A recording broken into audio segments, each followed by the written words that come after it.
Well, good morning, everyone. I'm Jan Erickson from Stepping Aside, and welcome to Somewhat Daily Tarot and Rune for the 4th day of March, 2019. Well, today's a Monday. In case you didn't know, hope you all had a nice weekend. We still have a ton of snow here, although, and it's actually snowing lightly right now. I woke up this morning and saw out the window that in fact it was snowing again, and I said to Jerry, I said, well, here we go again. He's just like, oh my God. It's not heavy snow, so I doubt that it's really going to add a whole lot to what's out there, but we still probably have 2 foot of snow out there now, and although I can get out of my driveway, so I don't really care. I just my seeds have arrived, all of them, and I'm actually not going to do what we did last year. Last year, I don't know. My husband, he can't help himself, and he started the tomato and the Thai pepper plants in January, and I'm telling you, by the time I got them out to the greenhouse, they were so big, and then by the time I got them in the ground, I had to put them in earlier than I would have liked and cover them and everything. So this year we're not doing that. He hasn't done anything, and it's the the 4th of March. He's not started anything. So he needs to, though. He's going to start the tomatoes and the peppers, I think, this month, and then next month I'll start everything else, I guess. But I'm going to have to put the seeds somewhere else because I keep looking at them. And that's never a good sign because eventually I'm going to be like, okay, I can plant a few of them, I start them under lights and then I move them out to the greenhouse and to harden off, and then I plant them. But I'm going to do, marigolds again, but I have some other flowers I want to do, and I also have some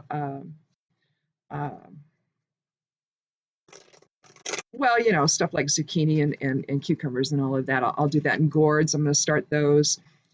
Most everything else is just, planting in ground. So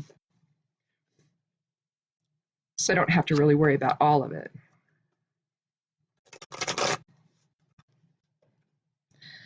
But, that's what happens when you garden excessively like we do. We grow everything for the year, basically. We grow all of our vegetables for the year, and then we freeze them or can them or dry them or whatever, whatever we do. What I'd really like to have is one of those freeze dryers. They're so expensive. So I have 3 regular dehydrators. 2 of them, the first one I got was actually given to me by my husband's grandmother, and it's an Excalibur, and it's a really old one, and that thing I think works better than the new one. I finally bought a new Excalibur a couple years ago, and so I get both of those going, and then I also have a round one. I think it's Harvest something or other. I'm not sure. I'm not sure what the brand of it is, but I mean, they're still out there, and they're the ones with the round trays. So it's not uncommon, during fall or whenever I'm doing it to have 3 food dehydrators going around here at any given moment. So that's always fun. I mean, the smells alone, they're pretty incredible. But anyhow, so Monday, if you're doing magic today, it's the moon's day. So, cycles, intuition, a little bit of change.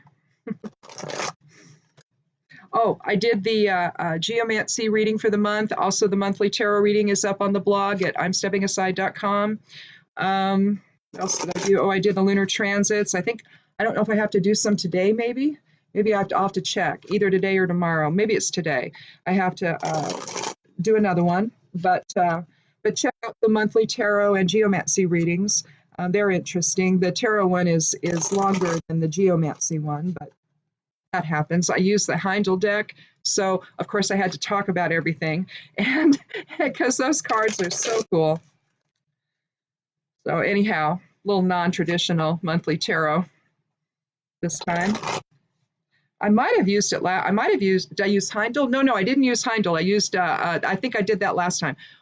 What I did this time was not Heindel. It was Wildwood. Yeah, it was the Wildwood Tarot. Again, non-traditional deck, so I had to talk about it. I even included a bigger picture of one of the cards. It's of a horse that's kind of it's like the Nazca lines, you know, only it's cut into a hill, and they did it with chalk. They outlined the horse with chalk.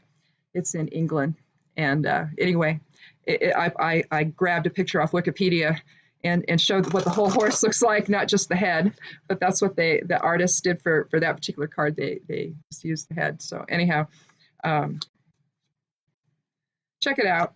It turned out pretty well. So let's get started on this snowy day. And I don't want to hear if you have sun and warm weather. I just don't want to hear it. Oh, it's okay. You can tell me. I'm just kidding.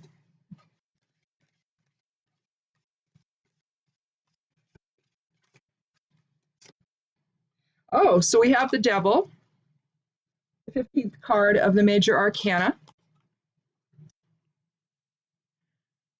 And we see two people, a man and a woman, naked, chained to, well, whatever it is that I guess Baphomet is sitting on. If that's who that is, I don't know.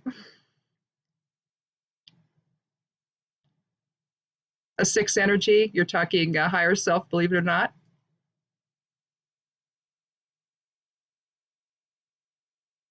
He's got one hand raised to spirit. He's got one hand, well, technically grabbing onto something there, but let's see, what is that? I couldn't really tell. Is that, okay, that's a staff of some kind or a wand of some kind, but it looks like there's fire coming from it. So that's a wand, we'll say. We see an oak leaf on the tail of the male human. We see horns on their heads, so, you know, the devil within. And I don't know if that's a raspberry or a strawberry. I don't think it's, it may be, they may be trying to depict a pomegranate, given the roundness of the berries on it, but I can't really tell. Could be a raspberry, could be a strawberry, but it could also be a pomegranate, and I'm just not sure because it's pointed. But you can see he's got a very stern look on his face. Kind of doing a Vulcan greeting with that first, with that upper hand though, isn't he? Little Spock stuff there. You can see the inverted pentagram. The point is no longer pointing to spirit, it's pointing to matter.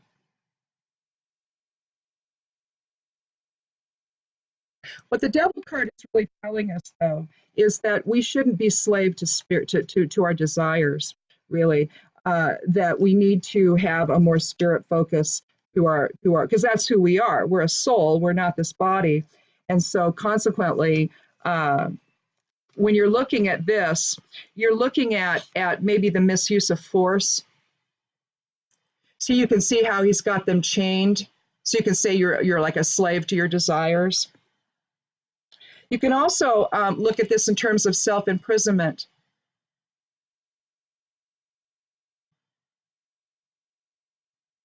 Instinct, primal urge, all of that.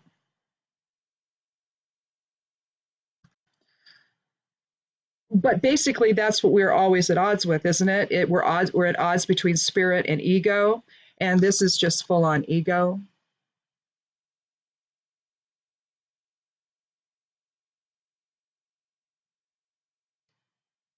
It's perception versus truth. Let's do another card, though. So higher self is, saying, hi, here I am. Remember me,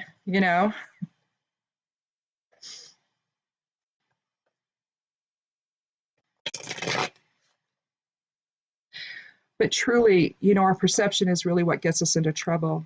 We could look dispassionately at everything and avoid judgment, but we don't.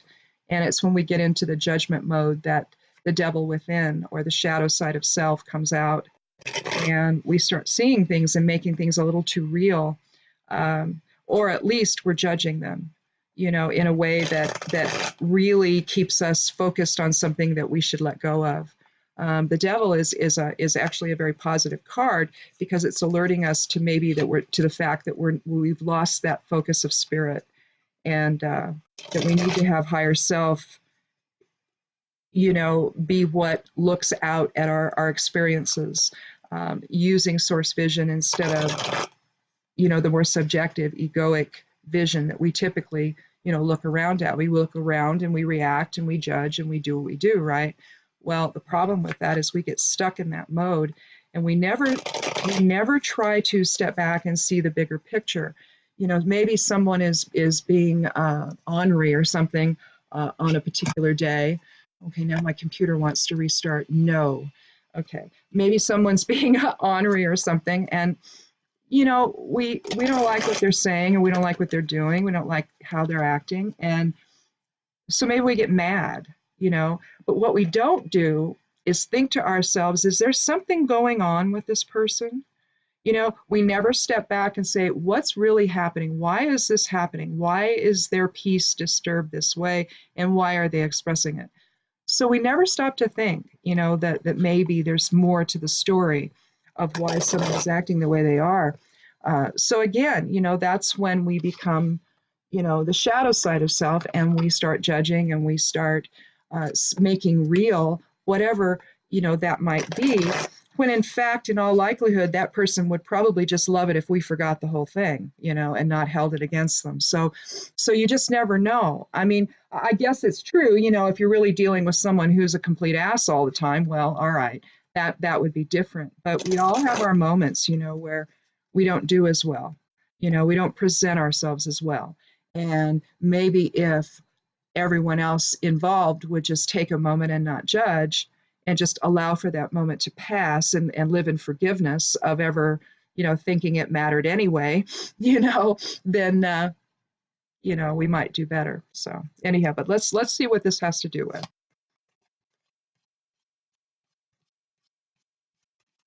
If this is your first time here, welcome. If you've been back, if you're back another time, thank you so much. Click subscribe. I'd love you to do that.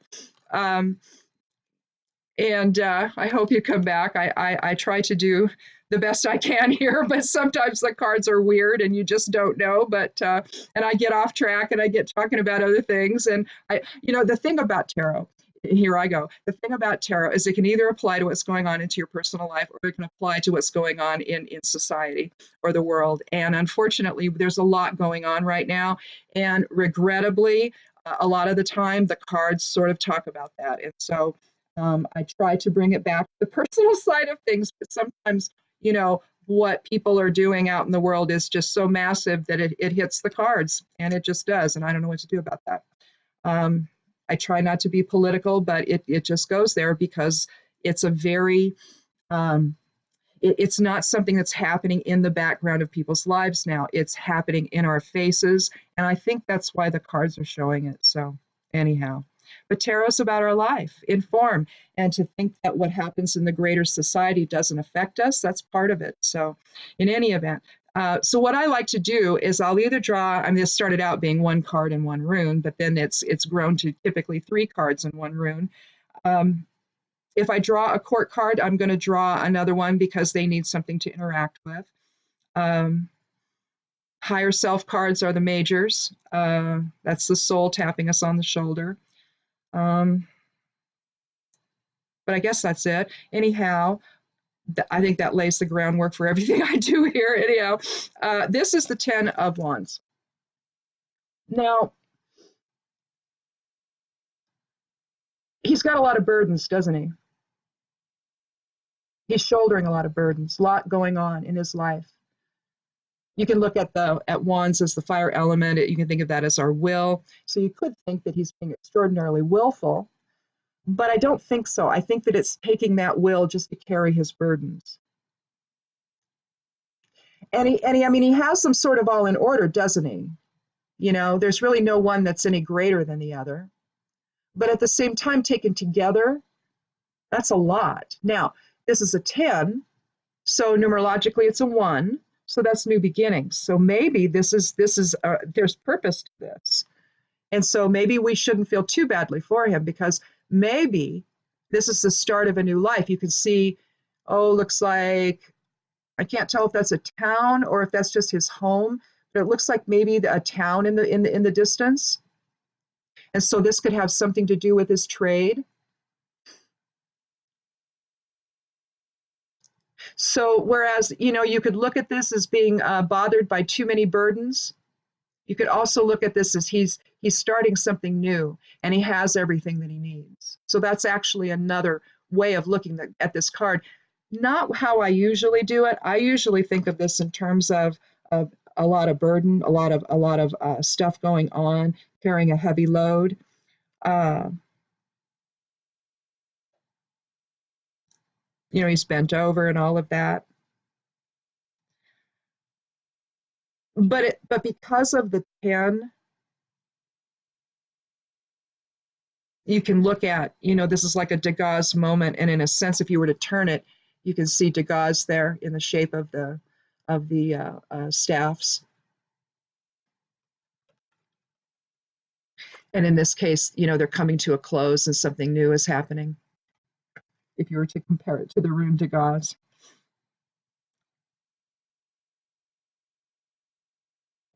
I just don't know. So unless he's on the precipice of something new, you know, set things down maybe. You know, maybe we're carrying too much of a burden. When we look at the devil, it's the burden of ego maybe. But on the other hand, I don't know. I don't think I really want to see that as a truly, you know, I'm getting in the way of myself kind of a card. I have to wonder if maybe he's actually got everything in order and it's for something new. So keep that one in the back of your mind. Let's pull the third card.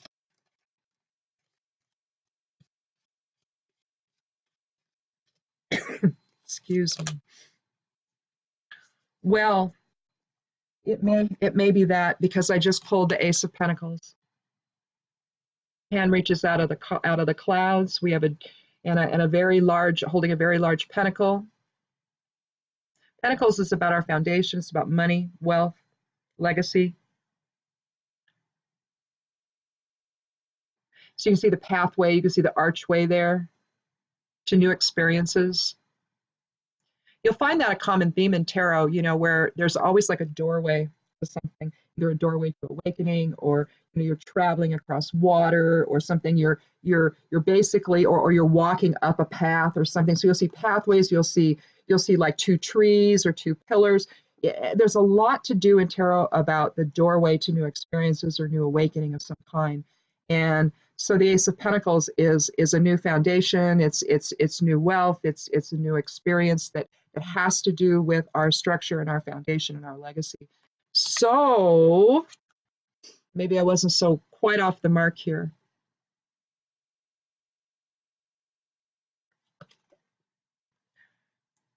Because here you have numerologically, so that's going to be 11. We don't want to reduce that. You have 16 here, so 7, that's 18, that's strength, that's leadership, that's harmony, that's the greater, but it's a harmony and leadership that has the greater awareness of the collective, of the tribe.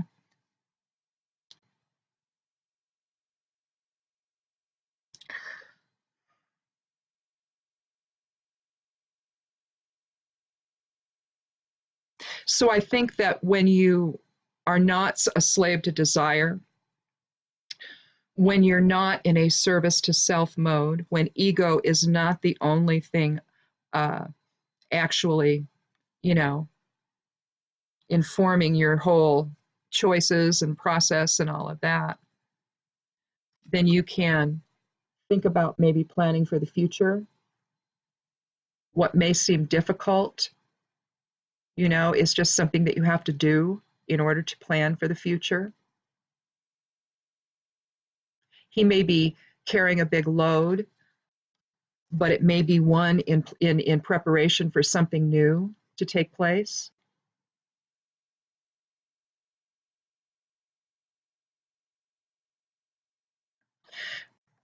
Because this feels like it's for somebody other than himself, like for his family or for his future.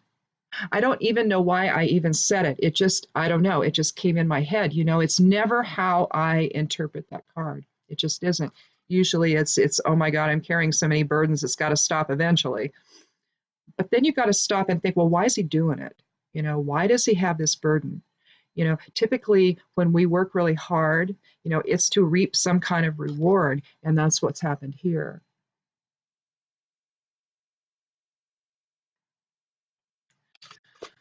But it doesn't have the feel of this, does it?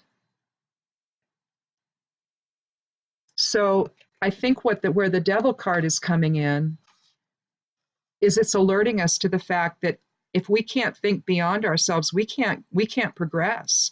We can't even get to the point where we have so many burdens we don't know what to do, you know, because you know there we're working in service of something else, you know, in preparation of something else, or on behalf of something else. So it's not something that is just solely about us and our desires. We could sit around and do absolutely nothing and just play all day long. But at some point, you got to go to work. You have to make a living. You have to figure out how you're going to live, and usually that involves other people. So, within your family or whatever, all of that affects those people, whatever choices that you make. And so, you know, you can be a slave and get no to your desires or to the ego or what have you, and not think about that. But I guarantee you're going to be chained if you do. So you're never going to move anywhere. You're never going to go anywhere. You're just going to be stuck. Let's pull a rune.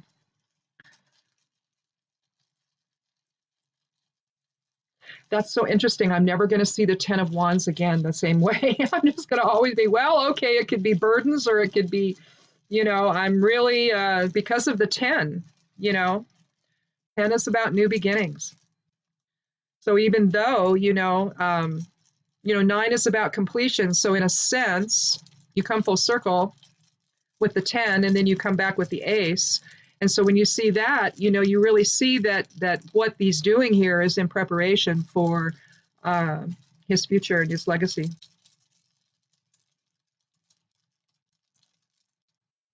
So there's a synchronicity there. Both cards are one cards. You know, and this one here, the devil is just trying to strike a better balance and not, you know, be so willing to be focused on the self. This is Laguz. It's a water element rune. Means flow and change.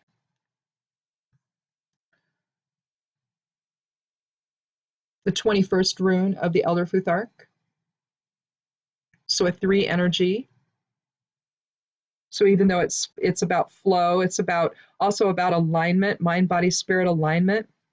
Magically, it can be used to you can chant it if you are trying to draw back energies to you. It can be used as like a hook. You can visualize it as a hook as you hook your energies. You know, if you're trying to draw them all back to you, that's a really good thing to do, particularly if you're an empath like I am. You know, the minute here's the thing about focus. Okay, the minute you look at something, you've created a channel to it. Okay, if you think about it, you've created a channel to it. It's an energetic channel. Some people call those cords. I think that's just a funny word, but whatever. I just kind of prefer energetic channel. Anyway, you can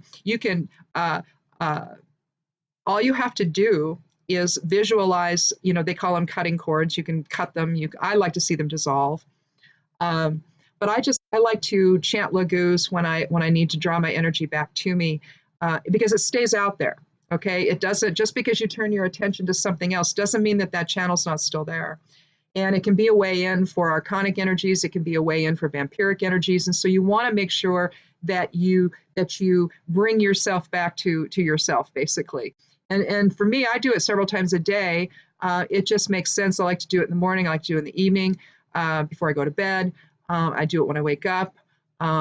It's just kind of a way to help cleanse the aura. It's a way to just bring back everything that's yours so that it's not still out there. Sometimes, I think anyway, when we can't let go of something, it's because there's an energetic channel to it.